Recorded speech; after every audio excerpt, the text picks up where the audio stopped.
Doctor Who, you're like shit on my shoe, and now we all want to boo. Yeah, we do. Hey, I'm Sean. That's Brian over there, and I'm pissed off. How are y'all today? Right. Oh my God! Where to even begin? Like Donna Noble in the immortal words of Donna Noble. What the hell? Or just what? Jesus, man. Says that a lot. Well, we can start off by the namesake of this particular episode. It is called The Star Beast. The Star right? Beast, yeah. It's a 1954 novel. Robert A. Heinlein. Basic synopsis is a high school kid has an extraterrestrial pet, figures out that the pet is more than it is. So don't really need to go too much into detail, but a lot of us knew the background going into this. So I will just say right off the bat, the big reveal was no surprise to me. It was like all of it was already processed. Yeah. Okay. Yeah. Well, you knew.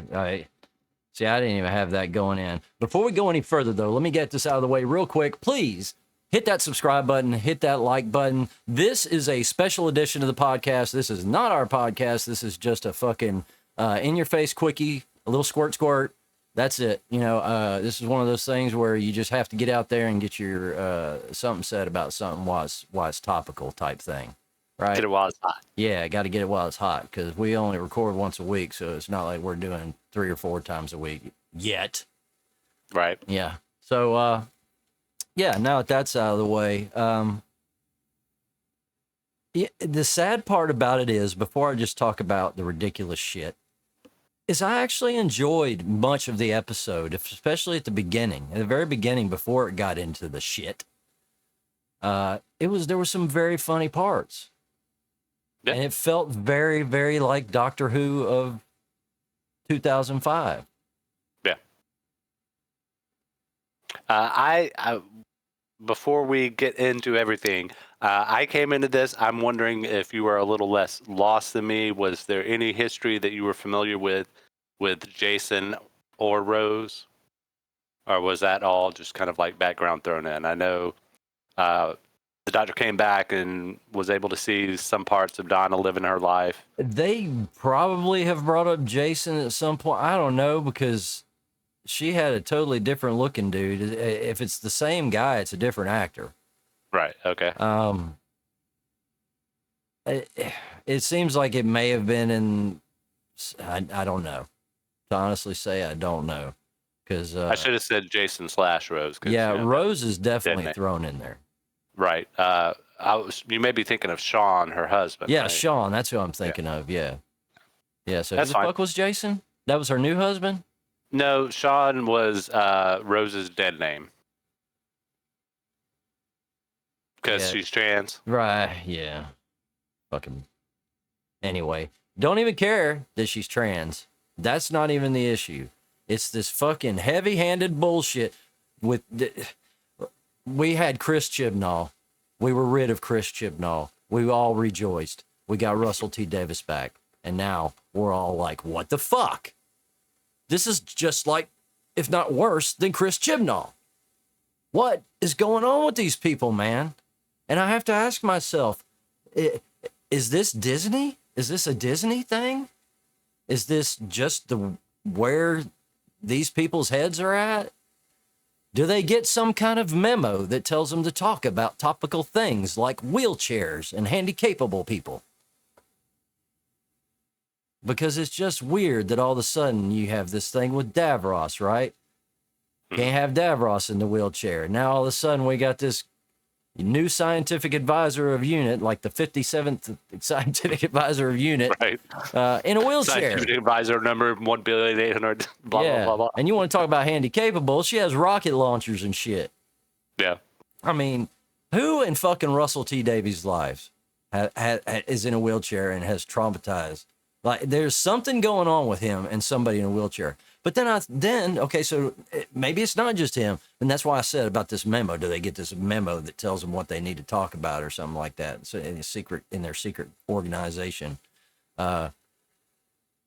there's fucking black Santa Clauses in wheelchairs at Target right now. Okay. What is this deal all of a sudden with like? It's weird. If you're gonna have, why can't you just have a white Santa Claus and a black Santa Claus? It's like, so you want to be so exclusive that you have a Santa Claus in a wheelchair. Now you're forgetting about the Asian boy. Where's his Santa Claus? See, it gets ridiculous. It starts getting ridiculous. Can we just have a white Santa Claus? If you have to, you have a black Santa Claus, and they don't have to be handicapped. Can we just agree to that? It's not necessary. Nobody's getting excluded because the Santa Claus can walk. I didn't know that was the thing. It is a thing, and that's why I thought this was weird, because I'm adding it to because I thought surely Russell T. Davis has somebody in his life that he just feels like he has to champion for being in a wheelchair, because it's just weird. You did what you did with Davros, and now there's this person who wouldn't have been even noticeable had not the Davros thing happened. I will tell you, one person missing in Russell's life is somebody that can clear things up. I don't know how else to say that. My complaints with this episode are completely different than yours, because that's just media these days, right? That's just the way it goes. There were some good points, I think. As far as like you and I, we don't understand like the trans experience. You were a little closer to some trans individuals than I am. Yeah. But there are people I consider myself friendly with that are trans. Although I don't speak with them that often. But the things that really bugged me were totally far and away. I'm going to go ahead and let you rant. Maybe I'll come in at the end or whatever, however we want to do that. Okay. Well, I just have to say that, I mean, it's just ridiculous. First of all, that we all have to have the education of, oh, don't misgender the meep. How dare you?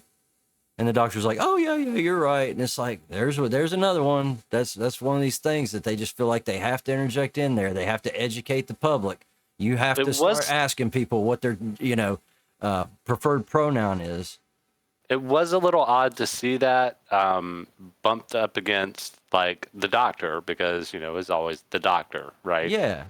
Now the doctor's got to have an education on it too. Well, no, right, it's not that. No. Don't even say nothing. Don't even. You just brought it out in the open for me. The fact that the doctor had to be educated and pointed out to just proves the absurdity of it. Point blank. I'm done. I should end this fucking video right now. That just proves it. What the absurdity of it is. If he has to be the ultimate social justice warrior, has to be told, then that just proves how fucking ridiculous they're getting. Oh, well, I was just going the other way with it. I guess it's on the same vein, but I was just saying, he's always been referred to as the doctor, but also he and him constantly used throughout, right? Yeah. So. Yeah, and then the little jibes about, oh, maybe you should have stayed a woman, There's some funny shit too, like like she jabs at him about being, maybe you should start wearing a suit that skinny when yeah, you can wear a suit up to the age of 35 and that's it, right? Shit, dude, that's great. That's some classic Donna Noble stuff. The overall story in Elephant, it may not have been like a spectacular fucking story as far as the magnum opus or whatever, but it was still a fun Doctor Who story if you just pull out their fucking necessity of putting these social justice whatevers in there. Whatever you want to call it. Fucking progressive whatevers. Woke. I've seen woke. You wouldn't believe the amount of people who are pissed off about this episode. Just the videos alone out there now. It's amazing. Fanboys are the worst. I've said it before and I'll say it again. People are claiming the done. Penultimate sense of ownership, right? Yeah. But in this case, I got to say, man, they're not off the mark. I wasn't surprised by what I saw. Well, maybe a little bit, because there's a lot of them. Yeah. But go ahead. I'm sorry. I had to. I'm angry. All I was gonna say, I'll bring it down a notch. I do have complaints about this episode. I will say that it's not really fair, in my opinion. Is it Yasmin? Is that the person playing Rose? Possibly. That's Whatever. how much of a shit I give. Yeah, it was kind of unfair to pit her in this realm of David Tennant, Catherine Tate, and of course Miriam Margolis, right? Yeah. Like these powerhouses. And she's given this wooden performance because obviously she's nervous and, probably has some imposter syndrome going on or something like that. But like the performance, there wasn't the support there that she needed to get the idea of what I guess was to elevate her performance by all of these accents, but it did not work. Yeah, no, I mean, like all of a sudden at the end, she's the key to the fucking universe, and it's like, what? No, not even that. I'm just talking about her performance. It's I kind of know it flat, sucked. right? I mean, it was horrible. It was Yeah. flat as her titties. Yeah, it was bad. I will say I was also really pissed at the animatronic aspect of the Meep. They make a big deal out of the eyes, and yet the eyes could never shut the whole way. There was, they wanted to make it look like it would blink, but it was always like a squint, right? Right. Yeah. I hate that. Yeah. I don't know, man. I could have easily just not been upset with this story at all. I really could have. I mean, because just. But then you went and saw what everybody was saying, right? And you were like, "Yeah, that's right. I feel that way too." No, I mean, I said all this shit out openly. I knew where I was going. Then all of a sudden, I started seeing these videos piled up, and I'm like, "Hey, bro, we need to get our video out there because they're just piling fuck up." And I want it to be topical and not like out of everybody's mind. Because literally, the day our podcast comes out, a new episode comes out, so it would be lost in the mire of the new episode. I will say, I think we're in the same boat. We're just kind of expressing it differently. The main crux we're dealing with primarily, I think, you brought up the wheelchair thing, which whatever, but it's the trans thing, and it's not that either one of us are anti-trans, right? Not at all. It's about the story. It's about the presentation, right? And I think we both agree that representation and normalization is very important for that community. And there should be portions for them that speak to their direct experience that you and I will never have. That being said, that's what obvious. It's like you were saying, like somebody's got their thumb on the scale, like saying, "Hey, you gotta do this. You got to do that," right? Yeah, you got to check these boxes or else this ain't gonna fly. You're gonna have to reshoot or whatever to add these things in. Fuck. I hope I didn't just lose my train of thought. Damn, dude. I don't know. I lost it because I was. It's all good.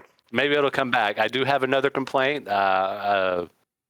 It's a rather small complaint that I don't think a lot of people caught. There were like 2 to 3 instances of like a handful of frames put together that were really kind of misleading in the as they were getting to the Noble household. Yeah.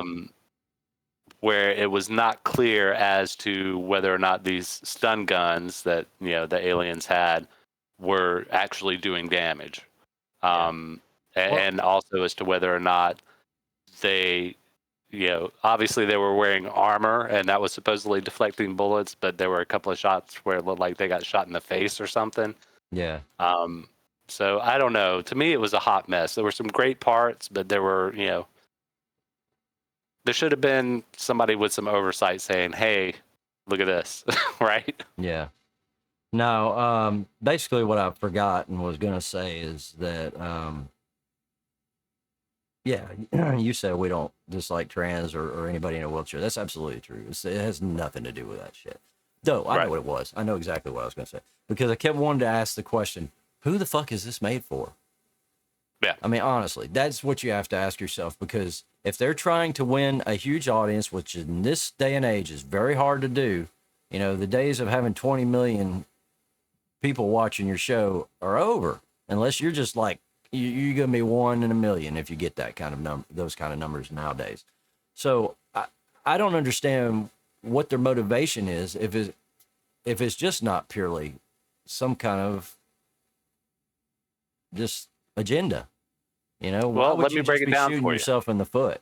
Because first of all, if you're catering to this particular the ones who aren't, I guess you're catering to a very small minority percentage, if that's who you're catering for. So let me break it down for you. One thing that also changed here with the new Doctor Who's, there is no longer a royalty. It's a fixed flat rate that they do for shows. So it's being made for Disney is basically what I'm saying. Right, And which I as a suspected. corporation, it functions like a corporation. The decisions are made like a corporation. It's cold, heartless, soulless. And I think that's why we get some of this stuff that's just like, a flash in the pan of, hey, we're on your team, and some kind of lame hook or story or whatever, right? But yeah, it's all about, we're going to pay you, X amount of pounds, dollars, whatever, to do these episodes of Doctor Who, and that's all you get. It's ours after that. And I think that is really a big part of it. Well, maybe everybody's right. Everybody's saying Doctor Who's dead, and maybe they're right. Maybe after, like, if it wasn't for David Tennant, honestly, I would have just walked. But I want to see this out. I've seen many people say, "Has David Tennant sold out?" I don't fucking know. I mean, who the fuck knows? Who knows if he knew when he signed up and said, "Yeah, I'd do it," because he probably did say, "Yeah, I'd do it," if he knew what Well, he was getting into. you and I are both big fans of Catherine Tate, so Oh I mean, yeah, that's also so not just him, but her as well. yeah. I mean, there's some And great stuff there. Miriam, my God, she still got it, in my opinion, as a voice actor. Yeah, yeah. It was really good. So, well, I don't want to go on and make this a very long video, so we're probably gone on longer than I wanted to. I don't even know how long, but anything else real quick that you might want to speak on before we go? I will say there were more than a handful of times when I was watching this that I was like, this is for kids. Yeah. It's just the way I felt watching it. I mean, I guess this is just it's not the BBC show anymore. Yeah. And yeah, Doctor Who as we know it is done. So enjoy your 60th anniversary episodes, kids, because once a Shooty Gatwa gets in, I think it's going to be a whole other can of worms. I don't know. We'll see. I mean, the person playing the Doctor coming up is gay, right? Yeah. The actor is gay. Yeah. Are they making that? I thought I saw that they were making the Doctor gay as well. I don't know. I haven't like heard that that. iteration. I haven't heard that, but could be my own wires crossed. I just didn't know if that was a thing. And to me, I don't think. I think that's a lot of easier thing to represent than trans, especially with the whole, yeah, again, unnecessary rigmarole of politics involved with that right now. It doesn't serve the story. It's unnecessary, in my opinion. So, if that's where they're going, I don't want to say shame on them, but at the same time, I feel like shame on them. So I guess I am saying it. Yeah, well, I mean, it's Disney IP, and yeah, Disney's gone off the deep end, man. Well, that's what I was going to say. I kind of feel like once Disney gets their hands on something, it completely dies inside. Yeah, yeah, and I don't know what the last few years it's just ridiculous. I mean, just the just their live action movies alone is just enough to make you want to pull your hair out. I mean, not just that, their classic cartoons is what I'm talking about. Just some of the choices they've made for ethnic actors. Well, I mean, Star Wars, right? Completely gutted the feeling of Star Wars for a lot of us. Yeah. It's sad. But, yeah. I haven't even thought about Disney being a part of this at all until the last couple of days. That's how much I didn't even think it would be an issue. But I was sorely mistaken. I just didn't even give it any thought, though. I mean, I really didn't. I just thought it's only going to get worse. Yeah, I just thought it was somebody that wanted to ride the coattails or something like that. It's only going to get worse until they get antitrusted. Yeah, and it's time. It's past time. It's way past time. Well, once next Netflix falls and maybe one of the other major streamers that are still kind of falls, I think it'll get a more serious look. Yeah, it's coming. It's coming. Yeah. Well, all right, guys. Thank you so much for joining us, and we'll see you very soon with our new podcast. It'll be out at the end of the week. So, as usual, be cool, stay cool. We'll see you on the flip side, and as always, be excellent to each other. Peace. Thanks, everybody. Yeah.